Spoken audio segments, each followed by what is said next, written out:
सर्वशक्तिमान पिता धन्यवाद करते हैं आज के सुंदर बाइबल अध्ययन के लिए। खुदावन हर एक को बड़ी बरकत दे, आशीष करे। पिता यीशु नाम से मांगते हो, आमीन। हम पढ़ेंगे दूसरा इतिहास 15 अध्याय, राजा आसा के सुधार। तब परमेश्वर का आत्मा ओदेद के पुत्र अजरिया में समा गया और वह आसा से भेंट करने को निकला और उससे कहा, हे आसा और हे सारे यहूदा और बिन्यामीन, मेरी सुनो। जब तक तुम यहोवा के संग रहोगे तब तक वह तुम्हारे संग रहेगा। यदि तुम उसकी खोज में लगे रहो तब तो वह तुमसे मिला करेगा, परंतु यदि तुम उसको त्याग दोगे तो वह भी तुमको त्याग देगा। बहुत दिन इसराइल बिना सत्य परमेश्वर के और बिना सिखाने वाले जाचक के और बिना व्यवस्था के रहा, परंतु जब जब वे संकट में पड़कर इसराइल के परमेश्वर यहोवा की ओर फिरे और उसको ढूंढा, तब तब वह उनको मिला। उस समय ना तो जाने वाले को कुछ शांति होती थी और ना आने वाले को, वरन सारे देश के सब निवासियों में बड़ा ही कोलाहल होता था।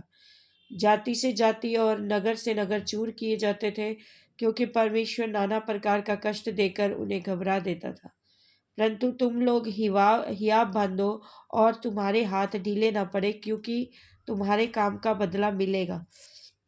जब आसा ने ये वचन और ओदेद नबी की नबूवत सुनी, तब उसने हियाव बांधकर यहूदा और बिन्यामीन के सारे देश में से और उन नगरों में से भी जो उसने अप्रैम के पहाड़ी देश में ले लिए थे, सब घिनौनी वस्तुएं दूर की, और यहोवा की जो वेदी यहोवा के ओसारे के सामने थी उसको नए सिरे से बनाया। उसने सारे यहूदा और बिन्यामीन को और अप्रैम, मनश्शे और शिमोन में से जो लोग उसके संग रहते थे उनको इकट्ठा किया, क्योंकि वे ये देखकर कि उसका परमेश्वर यहोवा उसके संग रहता है, इसराइल से बहुत से उसके पास चले आए थे। आसा के राज्य के 15वें वर्ष में 3रे महीने में वह यरूशलेम में इकट्ठा हुए, और उसी समय उन्होंने उस लूट में से जो वे लाए थे 700 बैल और 7,000 भेड़ बकरियां यहोवा को बलि करके चढ़ाई।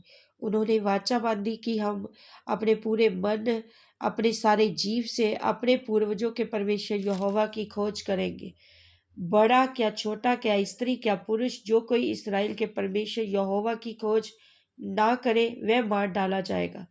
क्योंकि उन्होंने जय जयकार के साथ तुरियां और नरसिंगे बजाते हुए ऊंचे शब्द से यहोवा की शपथ खाई। ये शपथ खाकर सब यहूदी आनंदित हुए, क्योंकि उन्होंने अपने सारे मन से शपथ खाई और बड़ी अभिलाषा से उसको ढूंढा, और वह उनको मिला। यहोवा ने चारों ओर से उन्हें विश्राम दिया। आसा राजा की माता माका, जिसे शेरा के पास रखने के लिए एक घिनौनी मूरत बनाई, उसको उसने राजमाता के पद से उतार दिया, और आसा ने उसकी मूरत काटकर पीस डाली और किद्रोन नाले में फूंक दी। ऊंचे स्थान तो इसराइलियों में से ना ढाए गए, तो भी आसा का मन जीवन भर निष्कपट रहा। उसने जो सोना चांदी और पात्र उसके पिता ने अर्पण किए थे, जो उसने आप अर्पण किए थे, उनको परमेश्वर के भवन में पहुंचा दिया। राजा आसा के राज्य के 35वें वर्ष तक फिर लड़ाई ना हुई। इस वचन के द्वारा प्रभु ब्लेस करेंगे, आमीन। सबको जय मसीह।